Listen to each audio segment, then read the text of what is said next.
Welcome to the grand finale of Fearless Flow 3-Day Seascape Challenge.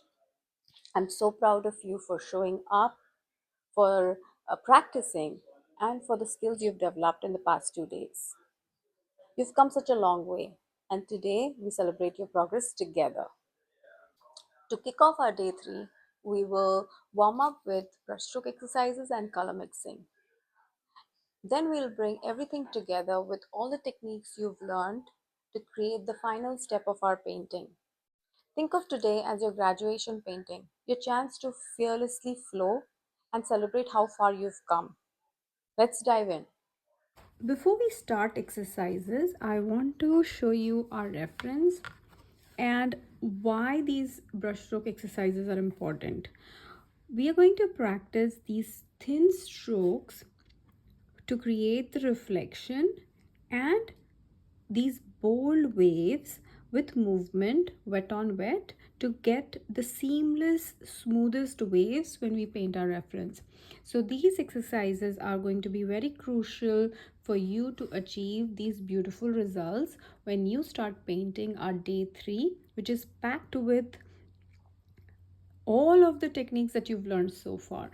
So to begin, I am using my round big brush with a fine tip.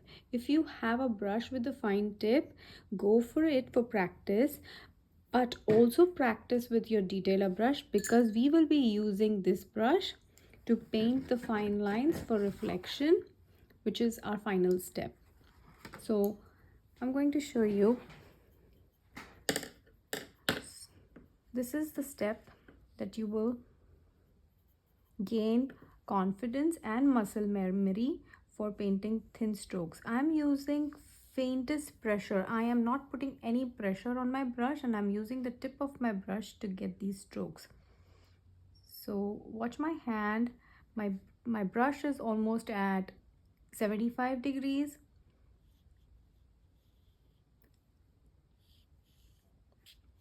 And I'm going without thinking. I'm just practicing confident strokes. Since this is not my final painting, I am not worried about merging and bleeding and blending. So try doing this with your detailer brush and then also practice with your big round brush. So here's the paint. To practice with the round brush, again keeping it at as erect as possible. Even 90 degrees is okay. So I'm able to achieve fine strokes, and as you get confident with these strokes, you're going to increase the pressure on the brush so slowly for the bolder strokes. So I'm mixing the paint again and I have my brush loaded with the paint, and then I am going to go with a little more pressure to create a more bolder stroke with the belly of my brush. So I'm going to do it once more.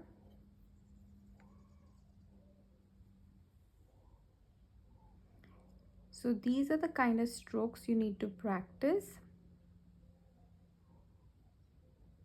You go in with a more tilt. It is almost 45-degree tilt. I'm going in with a tip, rally, and then lift. So tip, belly, and lift. So you're going to practice this as many times as you can to build the confidence in your strokes. So these are the two brush exercises that you will do for today. The second thing or the second exercise that I'm sharing with you today is about water control. Water control is the most important part in painting any seascape. I'm going to show you the two parts of water control. One is the dampness of the paper, and second is the pigment to water ratio. Those are the two important things that will decide how beautifully loose and smooth your waves are when you're trying to paint a seascape. So first, let's talk about the pigment to water ratio. I want to show you, this is my palette right now. I want to show you what this this water to pigment ratio is called. This is called tea-like consistency. When you have tea-like consistency, your water is more than your pigment. Now when you have more water and less pigment, you will have a faint or transparent layer of strokes. How this impacts our wet on wet technique is what I will show you next. The second I want to show you is what is a creamy consistency of paint. When you have no water in your brush, I'm going to take out all the water from my brush, and now this is a damp brush. I'm going to mix a pigment with my damp brush. With the only water there is on my brush, not in my palette, or I'm not mixing any more. So this is a creamy consistency of paint, and this is the watery consistency. When you're not able to see the color of your palette and only thing you see is a strong pigment, this is called creamy consistency of paint. So this is how the creamy consistency paint looks like. It's bold, it's staining, and strong pigment color. Now I want to show you how your pigment to water ratio changes the way your waves look wet on wet. So here is I'm going to wet the paper. I am wetting a small area here, and I'm going to wet this paper.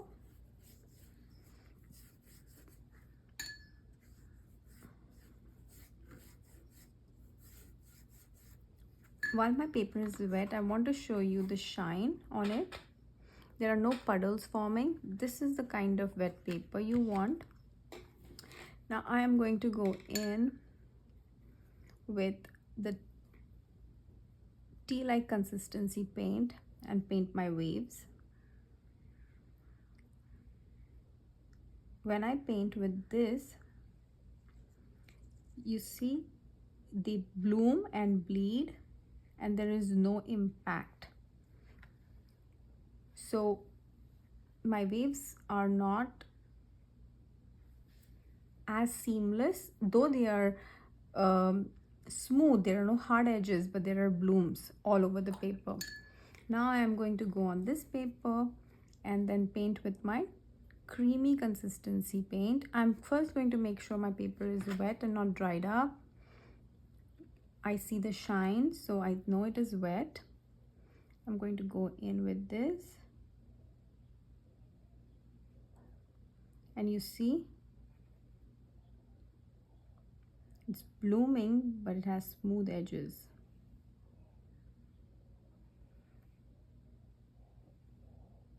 So you need this kind of softness. So you're going to go with more creamy consistency paint.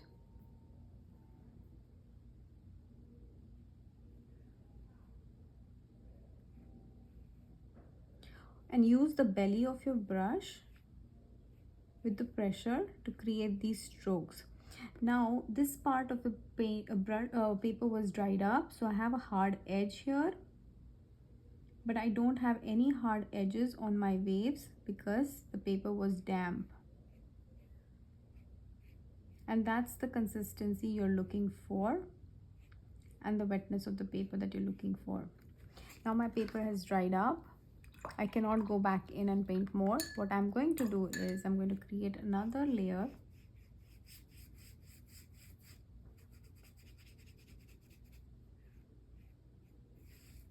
Your paper shouldn't be too wet.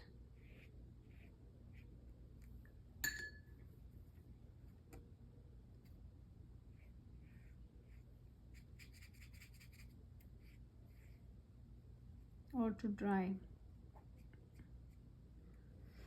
So this is the right amount of wetness. I'm going to go again with the creamy consistency paint.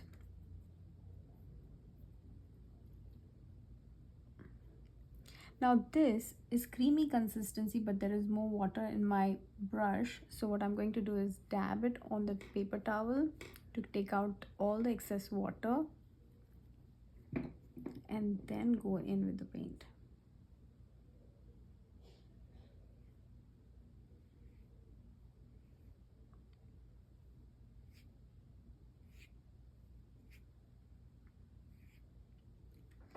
These are the bold strokes. I highly recommend you exercising or creating these bold strokes before you dive into today's painting session.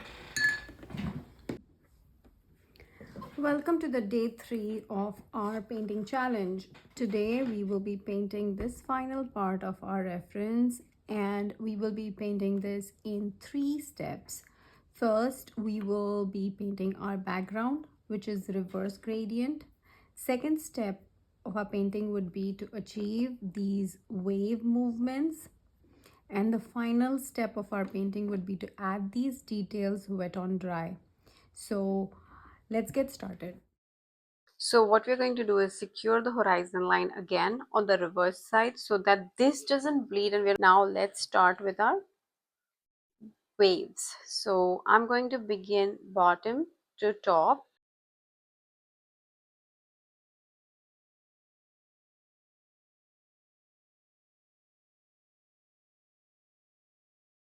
I'm repeating the steps that we did on day 1 to create this gradient background. Um, it is almost like revisiting the skills that you learned on the day 1 and getting more practice in and enjoying the flow and see how your paint moves through the paper.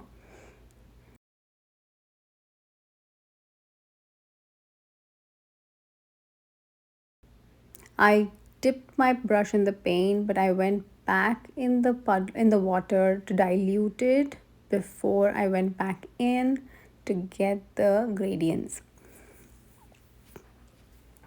So that's it for step 1. While this is wet, we will dive into our step 2 of painting the waves.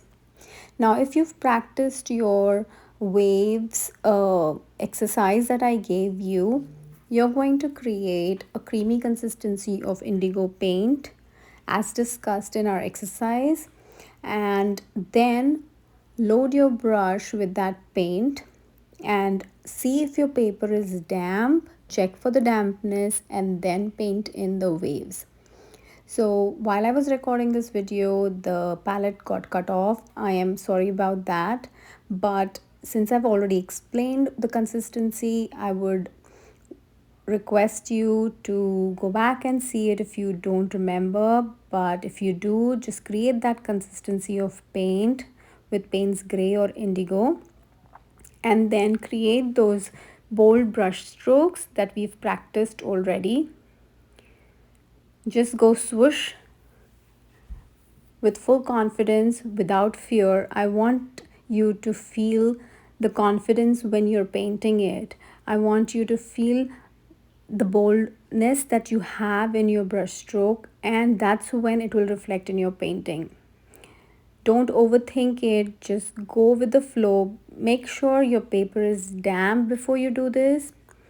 Don't go in on a dried up paper, otherwise you will end up with a dry edge. I mean hard edge.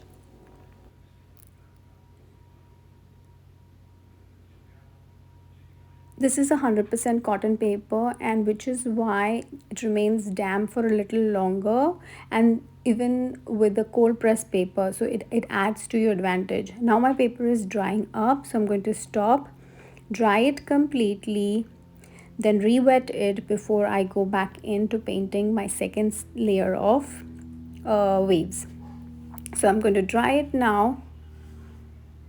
I'm going to speed up this process of drying and come back with the next step of painting wet on wet. My paper is completely dry. I'm going to re-wet it.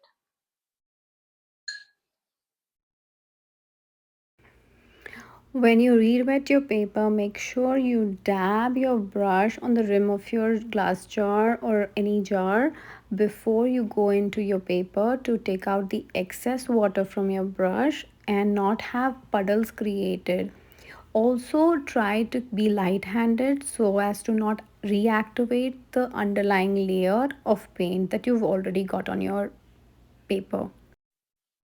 Let your paper absorb the water before you go in, and make sure that there is no excess water. So if you see the shine, yeah, it should be shiny like this. There is a dry portion here, if you can see. Now that helps me re-wet the entire paper if I look for that shine. And then I'm going to go in with my pigment,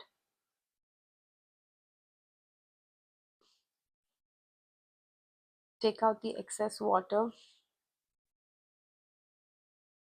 and mimic the waves that I had already created.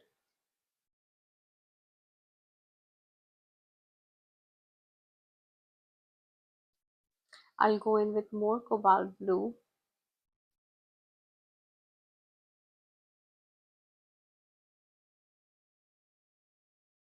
take out the excess water again for the waves closer to the horizon line, because we are capturing more light. You can see I'm putting very little pressure on my brush and trying to create smaller delicate waves for the portion where there is calmness in the water in our reference.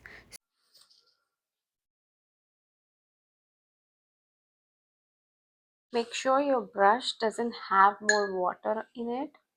If it will have water, your waves will bleed and you will have these kind of bloomy effects which you don't want. So just make sure your pigment to water ratio is creamy and not watery or tea like. Also remember, we are not trying to copy wave by wave. We are trying to create the mood here. We are trying to paint expressively and not copy the reference wave by wave. I'm painting with cobalt blue, again with creamy consistency of the paint, over the dark waves to create a little more light, and then shadow effect, which is our darker wave. Now I'm going to add a little depth. So I'm trying to create depth in even in the waves. So if you see, my wave where it hits water is cobalt blue and bluish. Now where there is a shadow because of the waves going, so when the waves flow, there is a light hitting on the top, but there is also a dark shadow.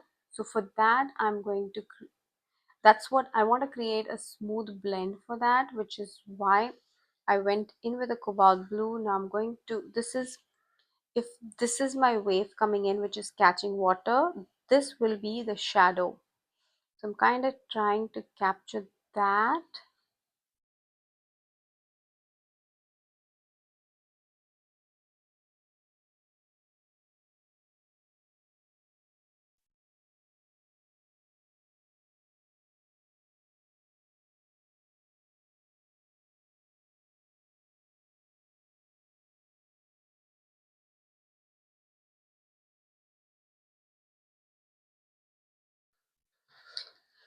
Once you're at this stage,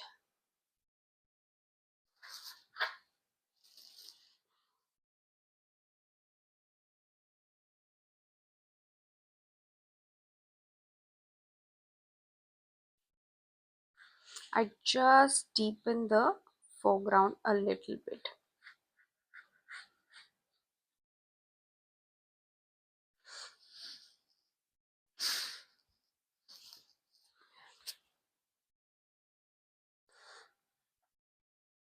This is our step 2 completed. We'll now let the paper dry before we go in with painting the reflection, and that we need to do with wet on dry. Check if your painting is completely dried up. The next step is to build your depth by painting reflection of the mountain ranges that we have. So we will go and mix a very pigmented indigo with creamy consistency again and paint those fine lines that we practiced in our exercise. So let's go and start painting them.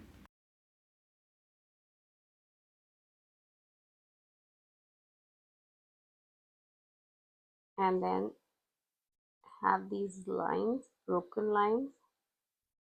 So I just want to see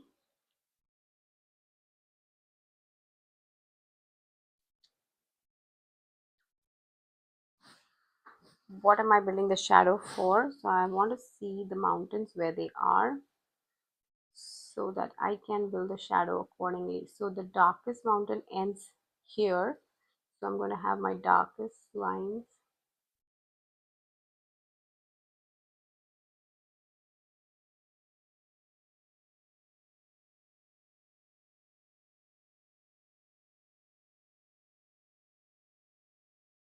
Don't worry about copying the reference now. Just go with, you know, you could you could hold the brush like this if you wanted to get a, thicker line. You want to get thinner lines, you can hold it to the point, but just make sure that you have your shadows like this in a triangular form. You could also use the dry brush technique with, keeping your paint as dry and not have much water on it.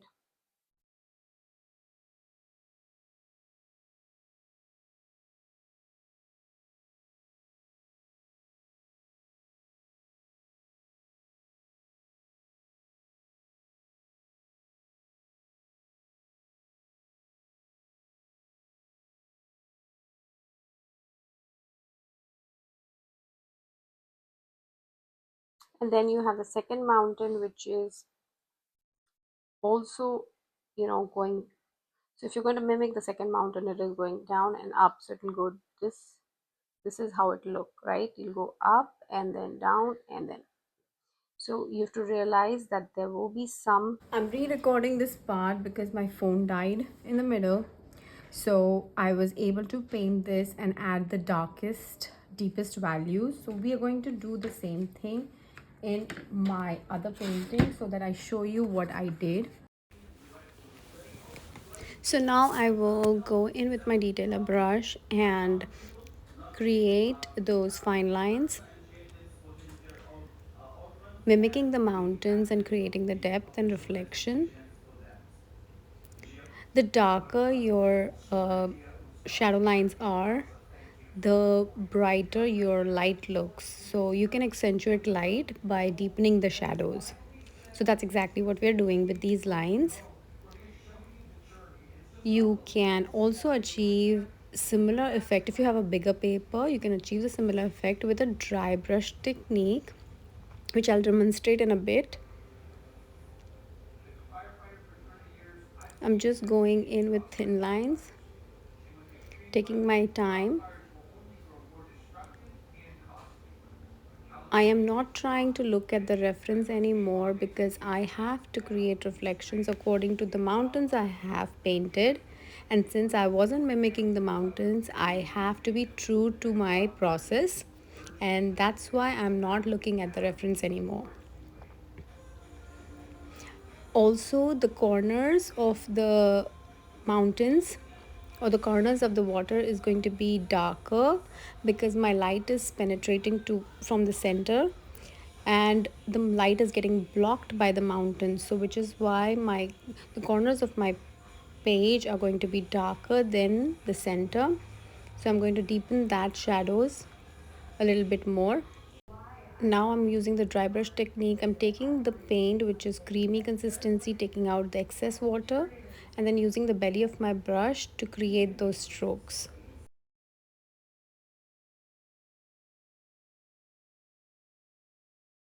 If you're not confident of this, you use a rack paper or a sample paper to try this technique before you do it on your painting. Otherwise, you can, if you're using 5 by 7 paper, you can just go in with thin strokes like we learned in our exercise. I am going in with a little bit of cobalt blue to kind of have different color variation of shadows, because I want to also, highlight the part that the shadows are lighter or fainter in the center.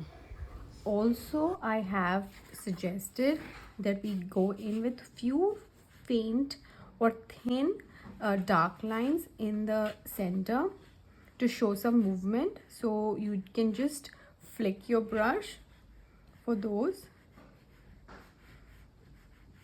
just broken lines, so small lines. You don't want to go deeper. So if you get a line which is darker than your preference, what you do is you immediately go in with your paper towel and you dab it, so you get that right. And then a few on the bottom,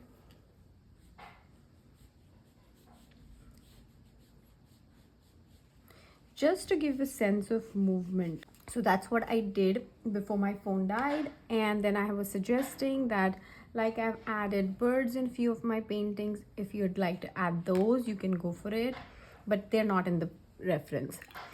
The last thing that I wanted to show you all before we say it's done is, I noticed is that there is a hard edge here. Now, if you come across something like that in your painting, I want to show you how to rectify it. So you go in with a clean, damp brush. The brush should be damp and not wet. You just go over it lightly. Make sure it's damp. Keep dabbing it to the paper towel and keep it damp. And blend it.